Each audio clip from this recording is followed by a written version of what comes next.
I have seen this. That is why I insisted that they should read it because it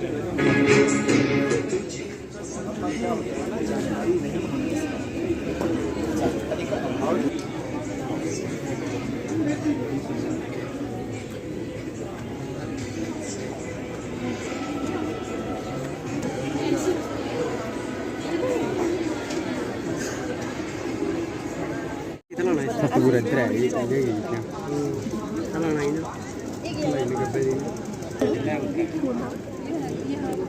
भैया भैया थोड़ा सा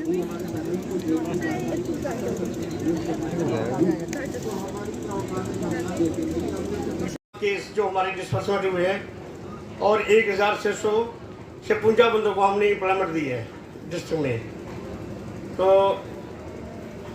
ऐसे जैसे हमारे नौजवान युवा हैं जो पढ़ लिख कर बेरोजगार होते हैं, उनके लिए हमारे पास काफ़ी स्कीमें हैं। जैसे कोई स्टील फैब्रिकेशन का काम करना चाहते हैं, कोई फर्नीचर का काम करना चाहते हैं, कोई बेकरी प्रोडक्ट्स का काम करना चाहते हैं। 105 स्कीमें हमारी KVIB में हैं, जो अलग अलग स्कीमें जो है हमारे से KVIB डिपार्टमेंट से प्रोवाइड कर सकते हैं। और इसके बाद एक स्कीम है हमारे पास JKRGP, वो स्कीम है Jammu Kashmir rural employment generation programme. उसमें 18 to 40 साल एज के बीच जो भी हमारे नौजवान साथी हैं, पढ़े लिखे हैं, वो इस स्कीम में फ़ायदा ले सकते हैं। हमारे पास है जो हम इसको और एक्सप्लोर कर सकते हैं, उस पर भी हमारी कोशिश रहेगी। इसके अलावा आज़ादी के जितने परवाने थे जिन्होंने भारत की आज़ादी के लिए अपनी जानें निछावर कर दी, कुर्बान कर दी, उनको तो हर दिन याद करेंगे और उनकी ज़िंदगी के बारे में हमारे फोटो एग्जीबिशंस के पैनल अपने आप में बहुत कुछ बता देते हैं। तो आपसे रिक्वेस्ट है कि आप जब यहाँ आते हैं तो साइड के पैनल्स पे भी ज़रूर जानकारी दीजिए। एक तरफ से आपको स्कीमें मिलेंगी और दूसरी तरफ से आपको इतिहास से मिलने का मौका मिलेगा।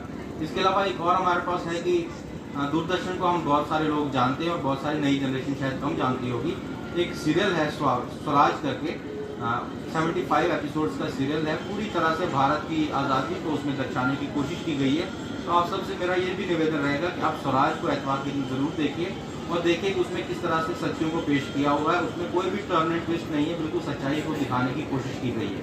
एक बार फिर से मेरी तरफ से आप सबका यहाँ पे बहुत बहुत स्वागत है, बहुत बहुत वेलकम है। बहुत शुक्रिया। का काम दूर दराज के इलाकों में गवर्नमेंट ऑफ इंडिया की जितनी भी स्कीम्स है उनको पब्लिसाइज करना, उनको प्रकाशित करना, उनको लोगों तक पहुँचाना, नोडल एजेंसीज की डायरेक्टली मुलाकात आम जनता के साथ करवाना हमारा काम रहता है।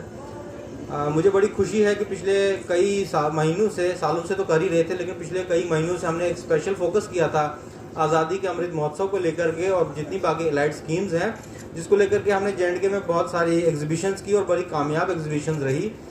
श्रीनगर में, अनंतनाग में हमने किया, बडगाम में हमने किया, लेह लद्दाख में किया, करगिल में किया, ज़ंस्कार में किया, भद्रवा में किया, उसके अलावा रामनगर में किया, उधमपुर में, और अभी अखनूर में होने जा रही है, राजौरी में किया। और खुशी से कहना जा रहा हूँ कि अभी हम जो यहाँ कर रहे हैं कठुआ में, बहुत खुशी होती है कि हम अलग अलग कोनों पे जाके लोगों को मिलाने का एक कोशिश करते हैं और एक सूत्र में बांधने की कोशिश करते हैं।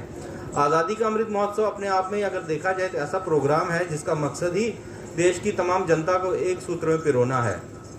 बड़े हर्ष और उल्लास से मैं वेलकम करता हूँ हमारे यहाँ मुख्य अतिथि श्री राहुल पांडे साहब जी, IAS हैं, हमारे यहाँ के डिस्ट्रिक्ट कमिश्नर हैं, और इनके साथ आए हुए जितने हमारे मेहमान हैं, हमारे प्रिंसिपल साहब हैं, हमारे डॉक्टर राकेश जी हैं, बाकी जितने प्रोफेसर्स हैं, डिफरेंट डिपार्टमेंट से आए हुए रिसोर्स पर्सनस हैं, सबसे ऊपर हमारे ये बच्चे हैं जो यंगर जनरेशन हैं, जो हमारे ब्रांड एम्बेसडर्स। से आपसे अनुरोध भी करूंगा कि आने वाले 3 दिन तक आप भरपूर संख्या में हमारे साथ बने रहिए और अपने आसपास के, पड़ोस के, मोहल्ले के जितने भी लोग हैं, रिलेटिव्स हैं, उनको लेकर के आइए, हमें सेवा का मौका दीजिए और हमारे पास जो यहाँ जानकारी है उसको प्रसाद के रूप में ग्रहण करिए और अपने आसपास के इलाकों तक पहुँचाइए और देखिए कि हमारे पास कितनी सारी स्कीम्स हैं, सोशल वेलफेयर का कितना सारा प्रोग्राम किया हुआ।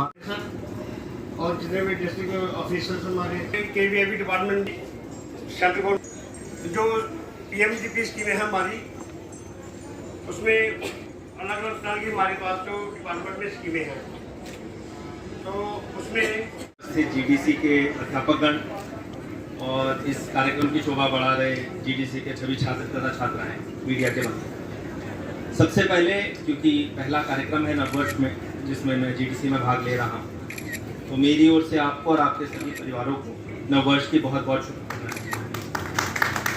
और मेरी परमपिता से ये प्रार्थना रहेगी कि नववर्ष आपके और आपके परिवार के लिए सुख लेकर आए, शांति लेकर आए। सबसे पहले मैं सीबीसी को हार्दिक धन्यवाद देना चाहूँगा कि उन्होंने इस कार्यक्रम में मुझे अतिथि के रूप में आमंत्रित किया। आज़ादी के अमृत महोत्सव का कार्यक्रम पिछले कुछ समय से देश के हर कोने में चल रहा है। आप लोग स्वयं भी उसका भाग बन रहे होंगे और आप देख भी रहे होंगे। ये कार्यक्रम एक प्रयास है हमारे देश के गौरवशाली इतिहास को करने की, उस इतिहास से संबंधित जो हमारे देश का रहा है, जो कि बहुत ही गौरवशाली है, और सबसे महत्वपूर्ण हमारी युवा पीढ़ी को जागरूक करना उस इतिहास के बारे में, ताकि उस इतिहास के आधार पे हम एक गौरवशाली भविष्य का निर्माण कर सकें। सो मेरी एक तो सीबीसी को बहुत बहुत शुभकामनाएं होंगी कि जो प्रयास आप कर रहे हैं कठुआ में, देश के अन्य कोनों में, यूटी के हर कोने में, उसके लिए आप बधाई के पात्र हैं। आपके भविष्य के इन सभी प्रयासों जो आपने पूर्व में किए और जो आप भविष्य में करेंगे, उनके लिए मेरी बहुत बहुत शुभकामनाएं। यहाँ पे उपस्थित छात्र छात्राओं से, अध्यापकों से मेरा यही निवेदन होगा कि जैसा कि अभी सीबीसी के अधिकारी द्वारा भी आपको बताया गया कि इस कार्यक्रम में आने के बाद आप लोग एक कार्य अवश्य कीजिएगा, और वो ये है कि जहाँ दाईं ओर हमारे देश के गौरवशाली इतिहास और उससे संबंधित महत्वपूर्ण व्यक्तियों की जीवनी लिखी हुई है, वहीं बाईं ओर हमारे देश से संबंधित जो महत्वपूर्ण योजनाएं हैं उनका विवरण है। इनकी जानकारी आपको अवश्य होनी चाहिए। तो मेरा छात्र छात्राओं से विशेषकर निवेदन है, किसी भी देश का भविष्य उस देश के जो पूर्व का उसका भूतकाल होता है उसके आधार पर ही लिखा जाता है।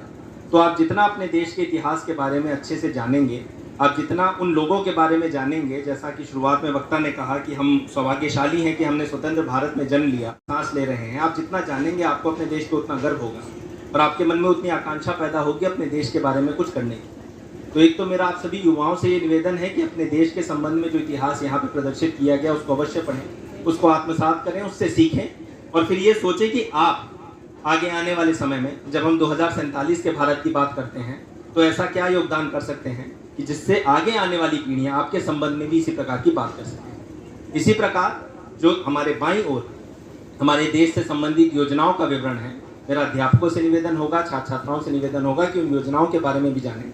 अभी KVIB के अधिकारी द्वारा स्वरोजगार की योजनाओं के संबंध में आपको बताया गया। आप लोग पढ़ाई करके निकलेंगे, कुछ लोग आप लोग नौकरी करेंगे, बहुत से लोग होंगे जो अपना खुद का रोजगार करना चाहेंगे। आप लोगों को ये जानकारी होनी चाहिए कि सरकार कौन कौन सी योजनाएं चलाती है जिनके माध्यम से आप अपने परिवार का पालन पोषण कर सकते हैं। यदि आप लोगों को जानकारी होगी, कोई भी सशक्त देश सशक्त नागरिक और जागरूक नागरिक के आधार पर ही बनता है। हमारा नागरिक अगर जागरूक होगा तो हमारा देश सशक्त अवश्य होगा। तो इस अपेक्षा के साथ कि सभा में उपस्थित सभी लोग और अगले 3 दिनों में जब तक ये कार्यक्रम चलना है, जब तक ये एग्जीबिशन चलनी है, इससे जुड़े सभी लोग न सिर्फ GDC के बल्कि मेरा प्रिंसिपल साहब से निवेदन होगा कि आसपास के अन्य कॉलेजेस या स्कूल्स जैसे आपको सुविधा हो वहाँ से भी यदि आप छात्र छात्राओं अध्यापकों को बुला सकें अवश्य बुलाएं, क्योंकि जागरूकता बहुत महत्वपूर्ण है।